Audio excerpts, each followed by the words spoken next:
আল্লামা হাসান বসরি রাহমাতুল্লাহি আলাইহি জিজ্ঞাসা করলেন, হুজুর রোগী আসলেন তিনজন, ওষুধ দিয়েছেন একটা, এটার কারণ কি? অনেক সময় দেখবেন যে রাস্তাঘাটে অনেক ওষুধ বিক্রি করে, যে তাদের এরকম মানে কথাবার্তা শুনে, বিক্রেতার কথাবার্তা শুনে মনে হয় যে তার এই ওষুধের মধ্যে সব রোগ, এই ওষুধ সেবন করলে সব রোগ ভালো হয়ে যায়। অনেক সময় দেখা যায় না রাস্তাঘাটে অনেক ওষুধ মলম এই সেই ওষুধ বিক্রি করে।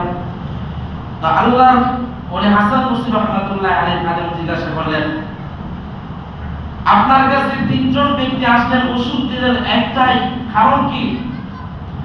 আল্লাহ ওলি হাসান বসরি রাহমাতুল্লাহি আলাইহি খাদেমকে বলেন, ও খাদেম, আমি যে তিনজন রোগীকে একটাই ওষুধ দিয়েছি, এটা আমার মন গড়া কোনো ওষুধ নয়, এটা আমার বানানোর কোনো ওষুধ নয়।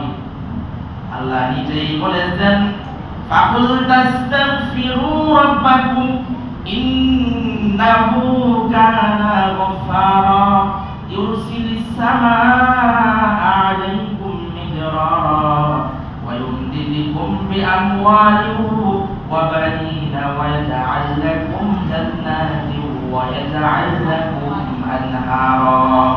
হাসান বসরি রাহমাতুল্লাহি আলাইহি বলেন, এটা আমার কোনো বানানো ওষুধ নাই। আল্লাহ পাক রব্বুল আলামিন নিজে কোরআনের মধ্যে বলেন, আকুল তাস্তাগফিরু রাব্বাকুম, আয়াত পৃথিবীর মানুষ, তোমরা যখন তুমি কোনো সমস্যার সম্মুখীন হয়ে যাবা, তোমরা যখন রিজিকের অভাবের মধ্যে পড়ে যাইবা, তোমাদের জমিনে যখন ফসল উৎপাদিত হবে না, বৃষ্টি হয় না, তোমরা যখন বিভিন্ন পেরেশানির মধ্যে হয়ে যাবে, আকুল তাস্তাগফিরু রাব্বাকুম, সঙ্গে সঙ্গে তোমরা তওবা ইস্তিগফার পাঠ করে মহান রব্বুল আলামিনের কাছে ফরিয়াদ করো, মহান রব্বুল আলামিনের কাছে দোয়া করো, প্রার্থনা করো, আল্লাহ তাআলা তোমাদের সমস্ত সমস্যার সমাধান করে দিবে।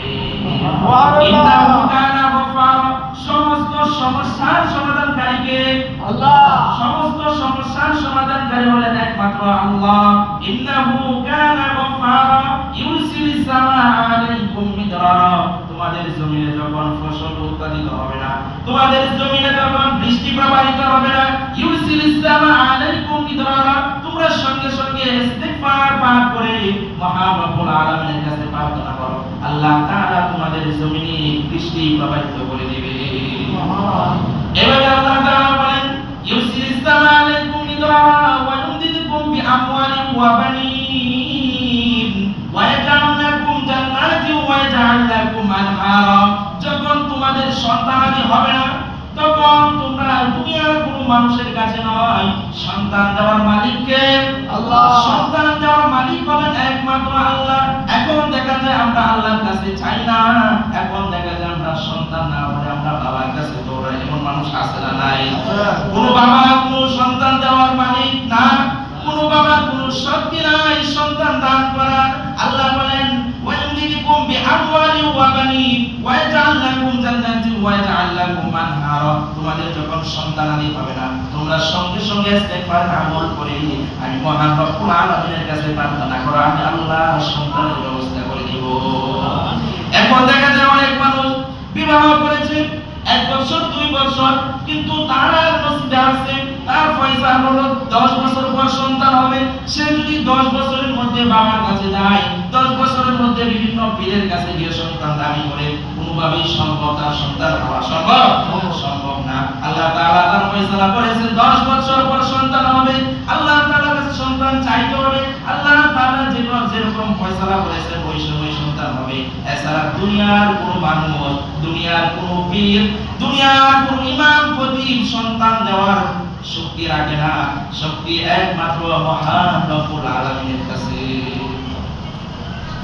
এজন্য যখন আমরা কোন পেরেশানির মধ্যে পড়ে যাই, যখন কোন সমস্যায় পড়ে যাই, মানুষ যখন গুনাহ করতে থাকে, গুনাহ করতে করতে এক সময় দেখা যায় তার রিজিকের মাঝে অভাব অনটন সৃষ্টি হয়ে যায়, তার ফ্যামিলির মধ্যে, তার সংসারের মধ্যে বিভিন্ন অশান্তি দেখা যায়। এই কারণ হলো গুনাহ করতে করতে মানুষ যখন সীমা পৌঁছে যায়, বিভিন্ন সমস্যার সম্মুখীন হয়। আল্লাহ রাসূল সাল্লাল্লাহু আলাইহি ওয়াসাল্লাম তাবুকের যুদ্ধের মধ্যে 30,000 সাহাবায়ে কেরামদেরকে লিপ্ত হলেন।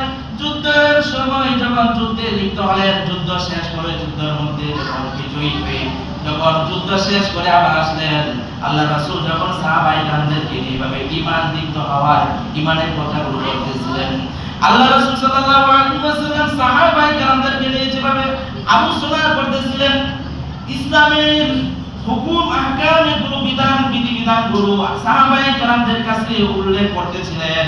এমন সময় তিনজন সাহাবী আল্লাহ রাসূল সাল্লাল্লাহু আলাইহি ওয়াসাল্লামের কাছে আয়েশা আল্লাহ রাসূলকে সালাম দিলেন। আল্লাহ রাসূল আসসালামু আলাইকুম ইয়া রাসূলুল্লাহ ইয়া হাবিবাল্লাহ। আল্লাহ রাসূলকে যখন সালাম দিলেন, ইয়া রাসূলুল্লাহ ইয়া হাবিবাল্লাহ, আমাকে কি আপনি maaf করবেন? আল্লাহ রাসূল বলেন, ও সাহাবায়ে কেরাম, তুমি এমন কি পাপ করেছো, এমন কি অপরাধ করেছো যে তোমাকে আমি maaf করব? ওই সাহাবীটা দিয়ে বলেন, ইয়া রাসূলুল্লাহ ইয়া হাবিবাল্লাহ, আমি ওই তাবুকের যুদ্ধে অংশগ্রহণ করি নাই, আমি এই যুদ্ধ থেকে বিরত হয়েছি। আল্লাহ রাসূল বলেন, কেন কেন, কি সমস্যা?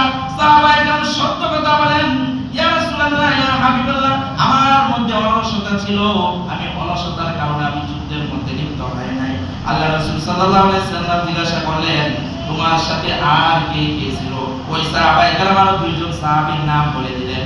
আর আল্লাহ রাসূল সাল্লাল্লাহু আলাইহি ওয়াসাল্লাম এই কথা শোনার পর সাহাবায়ে কেরামদেরকে বলেন, সাহাবীরা তোমরা শুনে রাখো, ওই যে সাহাবীকে দেখতেছো, ওই সাহাবীদের সাথে আমার কোনো কথা নাই, সম্পর্ক নয়। মানে কারণ কি, তারা যুদ্ধ থেকে পলায়ন করেছে, যুদ্ধের মধ্যে শরীক হয় নাই। ওই সাহাবায়ে কেরামকে আল্লাহ রাসূল বলেন তাদের সাথে কোনো কথা বলবে না। এভাবে দেখা যায় সাহাবায়ে কেরাম আল্লাহর নবীর দরবার থেকে ফিরে গেলেন, বাসায় গেলেন। বাসায় যাওয়ার পর সাহাবায়ে কেরাম যখন নবীর সামনে যায়, তার স্ত্রীকে ডাক দেয় দরজা খোলার জন্য। তার স্ত্রীর সঙ্গে সঙ্গে বলেন, ও প্রাণের স্বামী আমার, আপনি দরজার সামনে দাঁড়ান। বলে কারণ কি? বলে আমি আমার প্রাণের স্বামী, আপনাকে অত্যন্ত মহব্বত করি, ভালোবাসি, আপনি নবীর সাহাবী, এই হিসাবে আপনাকে অনেক ভালোবাসি, স্বামী হিসাবে আপনাকে অনেক মর্যাদা দেই। আল্লাহ রাসূল সাল্লাল্লাহু আলাইহি ওয়াসাল্লামের সাহাবায়ে কেরাম বলেন, দরজা খোলা। বলেন না। বলে আপনারই তো রাসূল সাল্লাল্লাহু আলাইহি ওয়াসাল্লামের দরবার থেকে আপনাকে তাড়ায় দিয়েছে, যে রাসূল আপনার সাথে কথা বলবে না, সাহাবায়ে কেরাম আপনাদের সাথে কথা বলবে না, আমি স্ত্রী আপনার সাথে কথা বলতে পারবো না। এটার দ্বারা বহিঃপ্রকাশ পায় যে তাদের নবীর প্রতি কেমন মহব্বত, কেমন ভালোবাসা ছিল।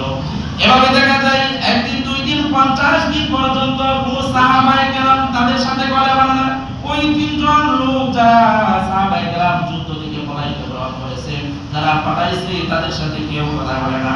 এভাবে দেখা যায় ওই সাহাবী কোনটাকে খারাপ করে দরজার সামনে বসে মহান রব্বুল আলামিনের কাছে তাওবা ইস্তেগফার পাঠ করে কান্না করতে লাগলো।